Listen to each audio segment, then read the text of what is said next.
ನನ್ನ ಕಲ್ಪನಾ ಲೋಕ ಯೂಟ್ಯೂಬ್ ಚಾನಲ್ಗೆ ನಿಮಗೆಲ್ಲ ಆತ್ಮೀಯ ಸ್ವಾಗತ.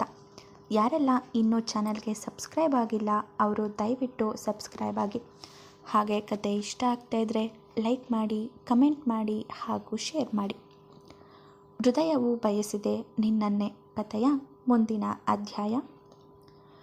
ಸುಮಾರು ಹೊತ್ತು ಕಾದ ನಂತರ ಡಾಕ್ಟರ್ ಆಪರೇಷನ್ ಥಿಯೇಟರ್ನಿಂದ ಹೊರಗೆ ಬಂದಿದ್ದರು. ಅವರನ್ನು ಕಾಣುತ್ತಲೇ ಎದ್ದು ನಿಂತು, ಡಾಕ್ಟರ್, ನನ್ನ ಹೆಂಡತಿ ಹೇಗಿದ್ದಾಳೆ? ಏನು ತೊಂದರೆ ಇಲ್ಲ ತಾನೆ ಎಂದು ಪ್ರಶ್ನಿಸಿದ. ನಥಿಂಗ್ ಟು ವರಿ ಭರತ್, ನಿಮ್ಮ ಮಿಸ್ಸಸ್ ಸೇಫ್ ಆಗಿದ್ದಾರೆ. 1-2 ಗಂಟೆಯಲ್ಲಿ ಪ್ರಜ್ಞೆ ಬರುತ್ತೆ.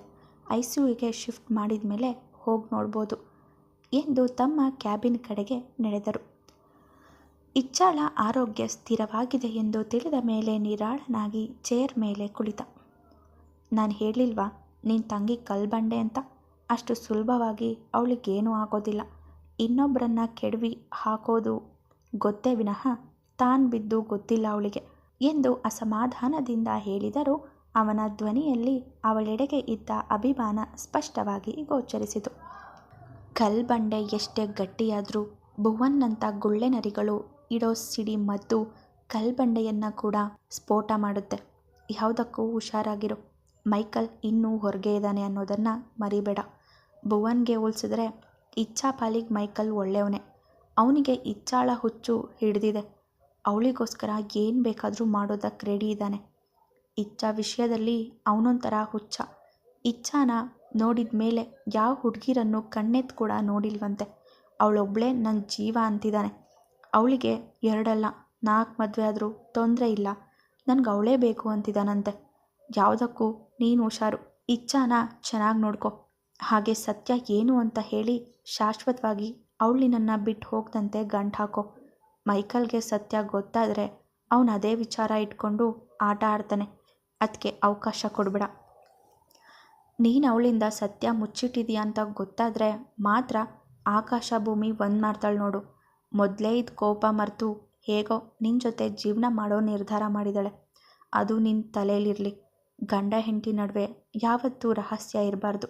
ಸೆರ್ಗಲ್ ಮುಚ್ಚಿಟ್ಟು ಕೆಂಡ ನಮ್ಮನ್ನೇ ಸುಡೋ ಹಾಗೆ ಗಂಡ ಹೆಂಡತಿ ನಡುವೆ ರಹಸ್ಯ ಕೂಡ ಒಂದಲ್ಲ ಒಂದಿನ ಸುಡೋದೇ ಇರೋದಿಲ್ಲ.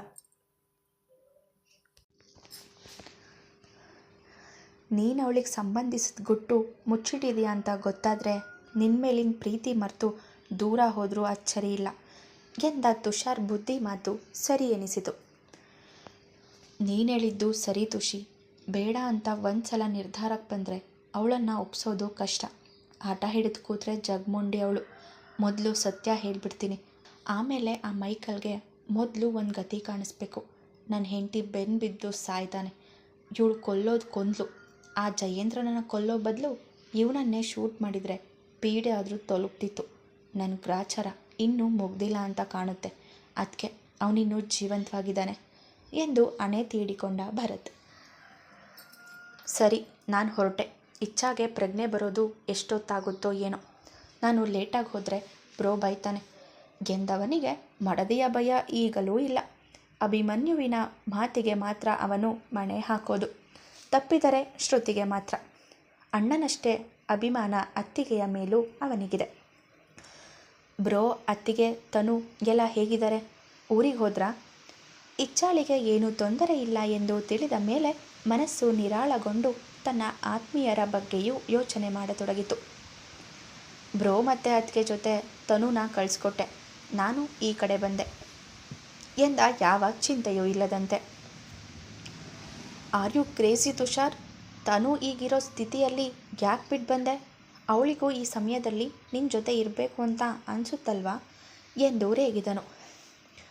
ಇಚ್ಛಾ ಮತ್ತು ಇಕ್ಷಿತಾ ಈಗಿರೋ ಪರಿಸ್ಥಿತಿಯಲ್ಲಿ ನನ್ನ ಅಗತ್ಯ ನಿನಗಿದೆ. ತನು ಜೊತೆ ಬ್ರೋ ಮತ್ತು ಅತ್ತಿಗೆ ಇದ್ದಾರೆ. ಅವರು ಅವಳನ್ನು ನನಗಿಂತ ಚೆನ್ನಾಗಿ ನೋಡ್ಕೋತಾರೆ. ತನು ಪರಿಸ್ಥಿತಿ ಅರ್ಥ ಮಾಡ್ಕೋತಾಳೆ. ಅವಳೇ ನನ್ನನ್ನು ಕಳಿಸ್ಕೊಟ್ಟಿದ್ದು. ನೀನೀಗ ಒಂಟಿಯಾಗಿರುವಾಗ ನನ್ನ ಅಗತ್ಯ ತನುಗಿಂತ ಜಾಸ್ತಿ ನಿನಗಿದೆ. ಅದಕ್ಕೆ ಇಲ್ಲಿಗೆ ಬಂದೆ. ಇನ್ನೀಗ ಅವರಿಬ್ಬರು ಹುಷಾರಾದರು. ನಿನ್ನ ಟೆನ್ಷನ್ ಕೂಡ ಕಡಿಮೆ ಆಗಿರುತ್ತೆ. ನಿನ್ನ ಸಹಾಯಕ್ಕೆ ರಘು, ಅಂಬಿಕಾ ಇದ್ದಾರೆ. ಇನ್ನೇನು ತೊಂದರೆ ಇಲ್ಲ ಅಲ್ವಾ? ನಾನು ಆರಾಮಾಗಿ ಬೆಂಗಳೂರು ಸೇರ್ಕೋತೀನಿ ಎಂದು ಎದ್ದು ನಿಂತ ತುಷಾರ್ನ ಗಟ್ಟಿಯಾಗಿ ತಬ್ಬಿಕೊಂಡ Bharat. Thank you so much ಮಗ. ನನ್ನ ಪರಿಸ್ಥಿತಿ ಅರ್ಥ ಮಾಡಿಕೊಂಡು ಬಂದಿದ್ದಕ್ಕೆ. ಎಲ್ಲ ಸೇರಿ ವಿಪರೀತ ಟೆನ್ಷನ್ ಆಗಿತ್ತು. ನೀನು ಬಂದ ಮೇಲೇ ನಾನು ನಿರಾಳ ಆಗಿದ್ದು. ಕಷ್ಟ ಕಾಲದಲ್ಲಿ ನಮ್ಮವರೊಬ್ಬರು ನಮ್ಮ ಜೊತೆ ಇದ್ದಾರೆ ಅಂದರೆ ಅದೇ ಧೈರ್ಯ ತುಂಬುತ್ತೆ. ಥ್ಯಾಂಕ್ಸ್ ಕಣೋ ಎಂದು ಮತ್ತೆ ಮತ್ತೆ ಧನ್ಯವಾದ ಹೇಳಿದ. ಏನೋ ನೀನು ಥ್ಯಾಂಕ್ಸ್ ಹೇಳಿ ನನ್ನನ್ನು ದೂರ ಮಾಡ್ತಾ ಇದೆಯಾ? ನಾನು ಬಂದು ನಿನಗೇನು ಸಹಾಯ ಮಾಡಿಲ್ಲ, ಸುಮ್ಮನೆ ನಿನ್ನ ಜೊತೆ ಇದ್ದಿದ್ದಷ್ಟೆ ಎಂದು ಅವನ ಬೆನ್ನಿನ ಮೇಲೆ ಮೃದುವಾಗಿ ಹೊಡೆದು, ಬಾಯ್ ಮಗ, 1-2 ದಿನ ರಜೆ ಹಾಕಿ ಹೆಂಡತಿ ಮಗಳ ಜೊತೆ ಇರೋ, ನಾನಿನ್ನು ಹೊರಡ್ತೀನಿ ಎಂದು ಭರತ್ನಿಂದ ಬಿಡಿಸಿಕೊಂಡು ಹೊರಟನು. ಇಕ್ಷಿತಾಳಿಗೆ ಪ್ರಜ್ಞೆ ಬಂದಿತ್ತು. ಮಗುವಾಗಲೇ ಎದ್ದು ಓಡಾಡುವ ಇಚ್ಛೆಯಲ್ಲಿತ್ತು. ಕೈಯಲ್ಲಿ ಚುಚ್ಚಿರುವ ಗ್ಲೂಕೋಸ್ ಸೂಜಿಯನ್ನು ಕಿತ್ತು ಎಸೆಯದೆ ಸಮಾಧಾನವಿಲ್ಲ ಪುಟ್ಟ ಕಂದನಿಗೆ. ಅದನ್ನು ತೆಗಿಬೇಡ ಪುಟ್ಟ, ಹಾಗೆ ಇರಲಿ. ಬಬ್ಲು ಹೋಗಬೇಕಲ್ಲ ಬಂಗಾರ, ಇಲ್ಲ ಅಂದರೆ ನೀನು ಹೇಗೆ ಹುಷಾರಾಗೋದು ಎಂದು ಮಗುವನ್ನು ಸಮಾಧಾನಿಸುತ್ತಿದ್ದರು. ಮಗು ಭರತ್ನನ್ನು ನೋಡುತ್ತಾ ಸೂಜಿಯನ್ನು ಎಳೆದು ತೆಗೆಯುವ ಉತ್ಸಾಹದಲ್ಲಿತ್ತು. ಸೂಜಿ ಚುಚ್ಚಿದ ಜಾಗ ನೋವಿನ ಜೊತೆ ಕಿರಿಕಿರಿ ಉಂಟು ಮಾಡುತ್ತಿತ್ತು. ಚುಪ್ ಕಂದ, ನೀನು ಜಾಣ ಮರಿ ಅಲ್ವಾ, ನನ್ನ ಮುದ್ದು ಅಲ್ವಾ, ಹಾಗೆಲ್ಲ ಸೂಜಿ ತೆಗಿಬಾರ್ದು ಪುಟ್ಟ. ಈ ಪುಟ್ಟ ಕೈಗೆ ದೊಡ್ಡ ಆಯಿ ಆಗುತ್ತೆ, ಆಮೇಲೆ ದೊಡ್ಡ ಇಂಜೆಕ್ಷನ್ ಕೊಡ್ತಾರೆ. ಬೇಡಪ್ಪ ಸೂಜಿ ತೆಗೆಯೋ ಕೆಲಸ ಎಂದು ಮಗು ಜೊತೆ ಲಲ್ಲೆ ಹೊಡೆಯುತ್ತಾ ಸುಮ್ಮನಿರಿಸಲು ನೋಡಿದರೂ ಅದಕ್ಕೆಲ್ಲಿ ಅರ್ಥವಾದೀತು. ಸರ್, ನೀವು ಹೊರಗಿರಿ, ಜಾಸ್ತಿ ಹೊತ್ತು ಇಲ್ಲೇ ಇದ್ದರೆ ಡಾಕ್ಟರ್ ನಮಗೆ ಬೈತಾರೆ ಎಂದು ಅಲ್ಲಿಂದ ಕಳಿಸಲು ನೋಡಿದಳು ನರ್ಸ್. ಮಗುವಿನ ಕೈ ಬಿಟ್ಟು ಭರತ್ ಹೊರಡುತ್ತಿದ್ದಂತೆ ಪಾಪ ಎನ್ನುತ್ತಾ ಕೈ ಎತ್ತಲು ಯತ್ನಿಸುತ್ತಾ ಎತ್ತಿಕೋ ಎಂದು ಅಳತೊಡಗಿತು. ಸಿಸ್ಟರ್, ಪಾಪು ಅಳ್ತಾ ಇದೆ, ಇನ್ನೊಂದು 2 ನಿಮಿಷ ಎದ್ದು ಹೋಗ್ತೀನಿ ಎಂದು ಕೇಳಿಕೊಂಡ. ಇಲ್ಲ ಸರ್, ನೀವು ಇಲ್ಲಿಂದ ಹೋಗಿ, ಮಗುನ ನಾವು ಸಮಾಧಾನ ಮಾಡ್ತೀವಿ ಎಂದಾಗ ಅಳುತ್ತಿರುವ ಕಂದನ 2 ಕೆನ್ನೆಗಳ ಮೇಲಿರುವ ಕಣ್ಣೀರು ಒರೆಸಿದ. ಕಣ್ಣೀರು ಒರೆಸಲು ಮಗುವಿನ ಮೊಗದ ಬಳಿ ಬಾಗಿದಾಗ 2 ಕೆನ್ನೆಗಳು ಕೆಂಪಾಗಿರೋದು ಕಂಡಿತು. ಪುಟ್ಟ ಪುಟ್ಟ ಕಜ್ಜಿ ಕಂಡು ಅದನ್ನೇ ಸವರಿದ. ಆಗ ನೆನಪಾಗಿತ್ತು ಮಗುವಿನ ಬಾಯಿಗೆ ಭುವನ್ ನಿಪ್ಪಲ್ಲಿಟ್ಟು ಪ್ಲಾಸ್ಟರ್ ಅಂಟಿಸಿದ್ದ ಎನ್ನುವುದು. ಕೋಪದಿಂದ ಮುಷ್ಟಿ ಕಟ್ಟಿದವನೇ ಮಗುವಿನ ಅಳು ಕೇಳುತ್ತಿದ್ದರೂ ಕೇಳದಂತೆ ಸೀದಾ ಹೊರನಡೆದ. ಹೊರಗೆ ಬಂದು ಗೋಡೆಯ ಮೇಲೆ ಕೈಗುದ್ದಿ, ನನ್ನ ಮಗಳು ಹೆಂಡತಿ ಇಬ್ಬರನ್ನೂ ನೋಯಿಸಿದೆ ಅಲ್ವಾ, ಇಷ್ಟು ದಿನ ನನಗೆ ವಿಷಯ ಸರಿಯಾಗಿ ಗೊತ್ತಿಲ್ಲದೆ ನಿನ್ನ ತಂಟೆಗೆ ಬರದೆ ಸುಮ್ಮನೆ ಇದ್ದೆ. ಇನ್ನು ನಾನು ಎಂಥ ರಾಕ್ಷಸ ಅಂತ ತೋರಿಸ್ತೀನಿ ನಿನಗೆ. ಯಾರಿಗೂ ತೊಂದರೆ ಕೊಡದೆ ನನ್ನೊಳಗೆ ಬೆಚ್ಚಗೆ ಮಲ್ಕಿದ ರಾಕ್ಷಸನ ನೀನಾಗೆ ನೀನೇ ಎಬ್ಸಿದೀಯಾ ಅಂದಮೇಲೆ ನನ್ನೊಳಗಿನ ರಾಕ್ಷಸನಿಗೆ ನೀನು ಬಲಿಯಾಗಲೇಬೇಕು. 2 ದಿನ ನನಗಾಗಿ ಕಾಯ್ತಾ ಅಲ್ಲೇ ಬಿದ್ದಿರೋ, ಆಮೇಲೆ ಬರ್ತೀನಿ ನಿನ್ನನ್ನು ವಿಚಾರಿಸ್ಕೊಳ್ಳೋಕೆ ಎಂದು ಮುಷ್ಟಿ ಕಟ್ಟಿ ಕೈಯನ್ನು ಮತ್ತೊಮ್ಮೆ ಗೋಡೆಗೆ ಗುದ್ದಿದ. ICUನಲ್ಲಿ ಇದ್ದ ಇಚ್ಛಾಳಿಗೆ ಎಚ್ಚರವಾಗಿತ್ತು. ನಿಧಾನವಾಗಿ ಕಣ್ಣು ತೆರೆದು ಮತ್ತೆ ಮುಚ್ಚಿಕೊಂಡವಳ ಕಣ್ಣೆದುರು ನಡೆದು ಹೋದ ಘಟನೆಗಳು ಕಣ್ಮುಂದೆ ಬಂದಿತ್ತು. ಮಗುವಿನ ನೆನಪಾಗುತ್ತಲೇ ಮತ್ತೆ ಬಲವಂತವಾಗಿ ಕಣ್ತೆರೆದು ಅತ್ತ ಇತ್ತ ನೋಡುತ್ತಾ ಅಲ್ಲೇ ಕೆಲಸದಲ್ಲಿ ಇದ್ದ ನರ್ಸ್ ಕಡೆ ತಿರುಗಿ, ಸಿಸ್ಟರ್ ಎಂದು ಕ್ಷೀಣ ಧ್ವನಿಯಲ್ಲಿ ಹೇಳಿದಳು. ಅವಳ ಧ್ವನಿ ಅವಳ ಕಿವಿಗೆ ತಲುಪದಷ್ಟು ಕ್ಷೀಣವಾಗಿರುವಾಗ ಉಳಿದವರಿಗೆ ಹೇಗೆ ಕೇಳಿಸಬೇಕು? ಸಿಸ್ಟರ್ ತನ್ನ ಕಡೆಗೆ ನೋಡುತ್ತಿಲ್ಲ, ಮಗಳು ಹೇಗಿರುವವಳು ಎಂದು ತಿಳಿಯುತ್ತಿಲ್ಲ. ಅವಳ ಬಗ್ಗೆ ತಿಳಿಯದೆ ಅವಳಿಗೆ ಸಮಾಧಾನವಿಲ್ಲ. ಅತ್ತ ಇತ್ತ ನೋಡುವಾಗ ಅಲ್ಲೇ ಇದ್ದ ಗ್ಲೂಕೋಸ್ ಸ್ಟ್ಯಾಂಡ್ ಕಂಡಿತು. ಒಂದು ಕೈಯನ್ನು ನಿಧಾನವಾಗಿ ಸ್ಟ್ಯಾಂಡ್ ಕಡೆ ತೆಗೆದುಕೊಂಡು ಹೋಗಿ ಸ್ಟ್ಯಾಂಡ್ ಎಳೆಯಬೇಕು ಎನ್ನುವಾಗ ಏನೋ ಸದ್ದಾದ ಹಾಗಾಯಿತು ಎಂದು ಸಿಸ್ಟರ್ ತಿರುಗಿ ನೋಡಿದರು. ಏಯ್, ಏನು ಮಾಡ್ತಾ ಇದ್ದೀರಾ? ಗ್ಲೂಕೋಸ್ ಸ್ಟ್ಯಾಂಡ್ ಎಳಿಬಾರ್ದು ಅಂತ ಗೊತ್ತಿಲ್ವಾ ನಿಮಗೆ ಎಂದು ಗದರುತ್ತಾ ಇಚ್ಛಾಳ ಪಕ್ಕ ಬಂದರು. ನನ್ನ ಮಗಳು ಎಂದು ಕ್ಷೀಣ ಧ್ವನಿಯಲ್ಲಿ ಕೇಳಿದಳು. ನಿಮ್ಮ ಮಗು ಬಗ್ಗೆ ನನಗೇನೂ ಗೊತ್ತಿಲ್ಲ ಮೇಡಮ್. ಹೊರಗೆ ನಿಮ್ಮ ಮನೆಯವರು ನಿಮಗೆ ಪ್ರಜ್ಞೆ ಬರೋದಕ್ಕೋಸ್ಕರ ಕಾಯ್ತಾ ಇದ್ದಾರೆ. ಅವರನ್ನು ಒಳಗೆ ಕಳಿಸ್ತೀನಿ, ಅವರೇ ನಿಮಗೆ ಹೇಳ್ತಾರೆ ಎಂದು ಹೊರಗೆ ಹೋದರು. ICU ಹೊರಗಿನ ಚೇರ್ ಮೇಲೆ ಕುಳಿತು ಸೀಲಿಂಗ್ ದಿಟ್ಟಿಸುತ್ತಾ ಕುಳಿತ ಭರತ್ ಬಳಿ ಹೋಗಿ, ಸರ್, ನಿಮ್ಮ ಮನೆಯವರಿಗೆ ಪ್ರಜ್ಞೆ ಬಂದಿದೆ, ಹೋಗಿ ನೋಡಿ, ಜಾಸ್ತಿ ಹೊತ್ತು ಮಾತಾಡಬೇಡಿ, ಒಂದು 5 ನಿಮಿಷ ಅಷ್ಟೇ ಟೈಮು ಎಂದು ಹೋದರು. ICU ಬಾಗಿಲು ದೂಡಿ ಒಳ ಬಂದ ಭರತ್ನನ್ನೇ ನೆಟ್ಟ ನೋಟದಿಂದ ನೋಡತೊಡಗಿದಳು ಇಚ್ಛಾ. ಇಬ್ಬರೂ ಮಾತಾಡುತ್ತಿಲ್ಲ.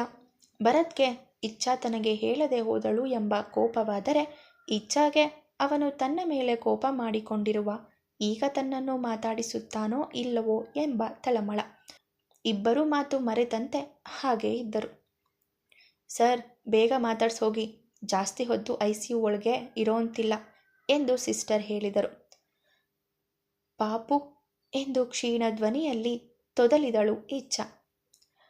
ಪಾಪು ಹುಷಾರಾಗಿದೆ, ಏನೂ ತೊಂದರೆ ಇಲ್ಲ, ICUನಲ್ಲೇ ಇದೆ, 1-2 ದಿನಗಳಲ್ಲಿ ವಾರ್ಡ್ಗೆ ಶಿಫ್ಟ್ ಮಾಡ್ತಾರೆ ಎಂದ ಮೇಲೆ ದೀರ್ಘ ನಿಟ್ಟುಸಿರು ಬಿಟ್ಟು ಅವನನ್ನೇ ನೋಡುತ್ತಾ ಮಲಗಿದಳು. ಹೇಗಿದೆಯಾ ಇಚ್ಛಾ, ಈಗ ಹೇಗನ್ನಿಸ್ತಿದೆ ಎಂದು ದೂರವೇ ನಿಂತು ಮಾತಾಡುತ್ತಿದ್ದವನ ಭಾವ ಅಪರಿಚಿತನಂತಿತ್ತು. ಅಪರಿಚಿತನಂತೆ ದೂರವೇ ನಿಂತಿದ್ದು ಇಷ್ಟ ಆಗದವಳಂತೆ ಮುಖ ತಿರುಗಿಸಿದಳು. ಇಷ್ಟಾದರೂ ನಿನ್ನ ಕೊಬ್ಬು ಕರಗಿಲ್ಲ ಅಲ್ವಾ? ನಿನಗೆ ಕೊಬ್ಬು ಜಾಸ್ತಿನೇ ಇದೆ ಕಣೆ, ಎಲ್ಲ ಕರಗಿಸ್ತೀನಿ ಎಂದವನಿಗೂ ಕೋಪವಿನ್ನೂ ಇಳಿದಿಲ್ಲ. ಐ ಹೇಟ್ ಯು ಎಂದವಳ ನೋಡುತ್ತಾ ಐ ಟು ಹೇಟ್ ಯು ಎಂದು ಕೋಪದಿಂದ ಹೇಳಿ ದುಡುದುಡನೆ ಹೊರಗೆ ಹೋದ. ಇಬ್ಬರ ಕದನ ಮತ್ತೆ ಶುರುವಾಗಿತ್ತು. ಮುಂದುವರಿಯುವುದು. ಇಬ್ಬರಿಗೂ ಕೊಬ್ಬು ಸಿಕ್ಕಾಪಟ್ಟೆ ಇದೆ ಅಲ್ವಾ?